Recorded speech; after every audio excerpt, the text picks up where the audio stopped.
তোমাতেই আসক্ত পর্ব ৩২ লেখক তানিশা সুলতানা। কেন আসলে কমি? ভালোই তো ছিলাম আমি। বড্ড অসহায় শোনাল আবরারের কণ্ঠস্বর। মনে হল পৃথিবীর সবথেকে দুঃখী ব্যক্তি সে। বেশ অনেক দিন হল আবরারকে দেখছে। বরাবরই গম্ভীর রগজটা মুড়ি মানুষটার এমন করুণ স্বর বেশ অবাক করে আদ্রিতাকে। মনে মনে ভাবে কিসে রয়েছে ওনার দুর্বলতা, কেন এত আকুল সে, কিসের টান? পরমুহূর্তেই হৃদয় জবাব দেয়, কোনো টান নেই, হয়তো ড্রিঙ্ক করেছে তাই ভুলভাল বকছে। তবে মনে একটু সাহস জাগে, যেহেতু কণ্ঠস্বর নরম তার মানে মনটাও আপাতত ঠিকঠাক। এই মুহূর্তে ধমক খাওয়ার চান্স কম। তাই দুপা এগিয়ে আসে, ফার্স্ট এইড বক্স খাটের উপর রাখে, ওড়নার কোণা শক্ত করে চেপে ধরে, জিভ দ্বারা ঠোঁট ভিজিয়ে নেয়, অতঃপর রিনরিনিয়ে বলে, আর মাত্র কয়েকদিন, তারপরই চলে যাব। আপনাকে আর বেশি দিন সহ্য করতে হবে না আমায়। কথাটা বোধহয় ভালো লাগল না আবরারের।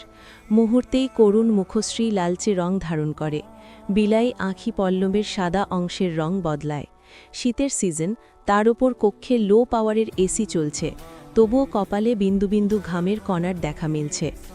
ঘলু কালো দাড়িযুক্তে চোয়াল শক্ত হয়ে যায়, কটমট শব্দ হয়। হয়তো দাঁতের ওপর দাঁত রেখে চাপ প্রয়োগ করছে। হাত দুটো মুষ্টিবদ্ধ করে বড় বড় পা ফেলে এগোয় আদ্রিতার পানে। আবরারকে এগোতে দেখে আদ্রিতা চমকায় এবং খাটে বসে পড়ে জড়সড় হয়ে। ভয়ার্তক দৃষ্টিতে তাকায় ওই রাগান্বিত মুখ পানে। অসহায় মুখশ্রীতে স্পষ্ট ফুটিয়ে তোলার চেষ্টা করে, কি যা বলেছি ভুল বলেছি, প্লিজ ক্ষমা করে দিন। কিন্তু মুখ ফুটে বলতে পারে না। আবরার আদ্রিতার সামনে দাঁড়িয়ে একটুখানি ঝুঁকে পড়ে, মুখের কাছে মুখ নিয়ে গাল চেপে ধরে শক্ত করে। ঠোঁট চাপ খেয়ে ফাঁকা হয়ে যায়, যেন এখনই চোয়াল ভেদ করে আঙুলগুলো মুখে ঢুকে পড়ে। ব্যথায় জর্জরিতা আদ্রিতার আঁখি পল্লবে অশ্রুকণা জমে ওঠে। আমাকে পাগল বানিয়ে এখন পালানো হবে? আমি পালাতে দেব? যতদিন না আমার তৃষ্ণা মিটবে ততদিন কোথাও যাচ্ছ না তুমি। নিজের কথা শেষ করেই চোয়াল ছেড়ে দেয়। আদ্রিতা নিজের গালে হাত বুলিয়ে নিঃশব্দে কেঁদে ওঠে। আবরার কপালে 2 আঙুলের বিচরণ করিয়ে জোরে জোরে শ্বাস টানতে থাকে। কপালে বোধহয় চোট পেল, গড়গড় রক্ত বেরুতে শুরু করে ক্ষতস্থান হতে। আদ্রিতা কান্নার শব্দেও বিরক্ত হয়, মৃদু স্বরে ধমক দিয়ে বলে ওঠে, stop your fucking crying, I hate this. Adrita চমকায়, মুহূর্তেই কান্না থেমে যায়, 2 হাতে চোখের পানি মুছে ফেলে। মনে মনে বিড়বিড় করে বলে, শালা খাচ্চর, আমাকে মেরেছিস, আমি কাঁদছি, তাতে তোর বাপের কি? তুই ঘৃণা করলে আমার কি? নাচমু আমি, শালা হনুমান। আবরার এদিক ওদিক পায়চারা করে খানিকক্ষণ, তারপর আদ্রিতার পাশে এসে বসে। আরেক দরফা চমকায় আদ্রিতা, একটু সরে বসতে চায়।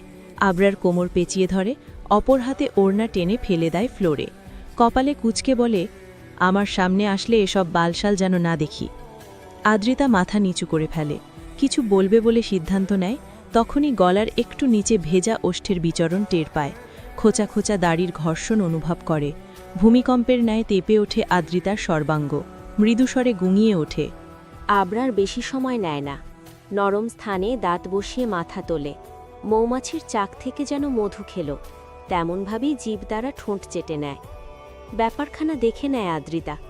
লজ্জায় কান দুটো গরম হয়ে ওঠে, চোখ মুখ খিচে বন্ধ করে ফেলে।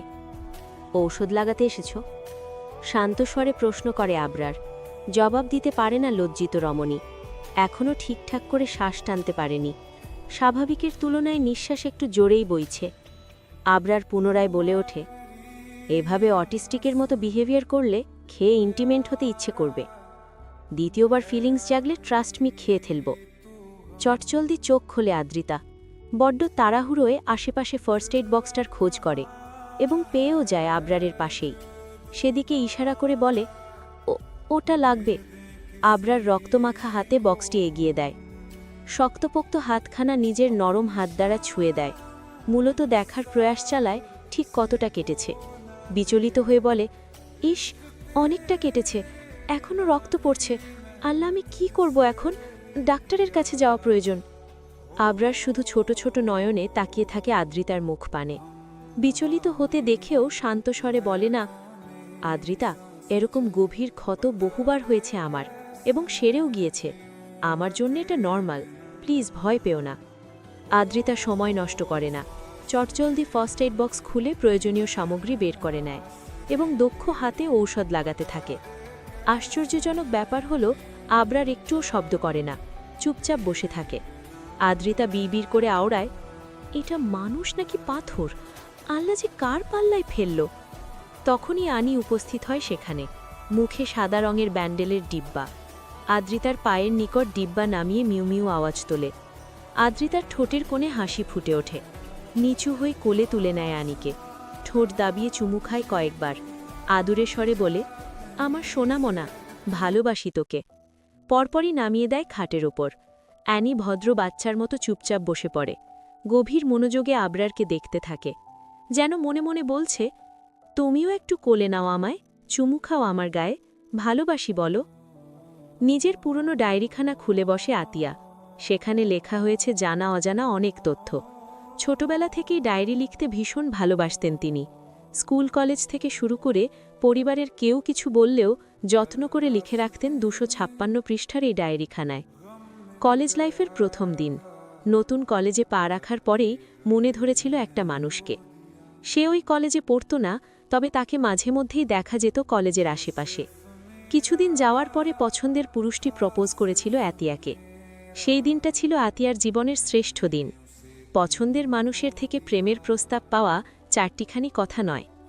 তারপর তাদের প্রণয় হলো।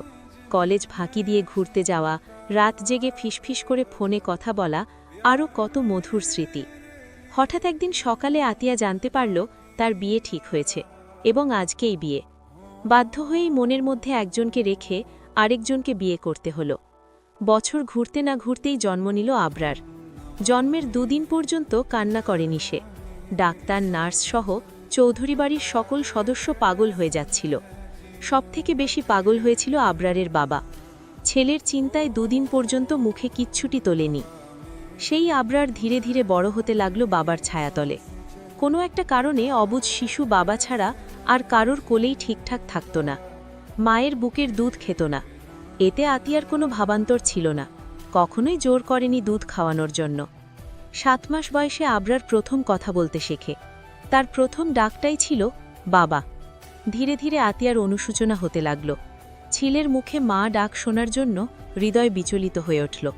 হামাগুড়ি দিয়ে যখন বাবাকে জড়িয়ে ধরত, তখন আতিয়ারও ইচ্ছে করত তার কোলেও যদি আসত।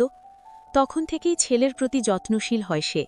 ছেলেকে খাওয়ানো, ঘুম পাড়ানো, ছেলের সঙ্গে কথা বলত, আদুরে বাক্য আওড়াত, মা বলে ডাকা শেখাত, এবং 14 মাস বয়সে এসে মা বলেও ডাকা শুরু করে। আর তখনই পরের পর্ব পেতে সাবস্ক্রাইব করে পাশে থাকবেন। ধন্যবাদ।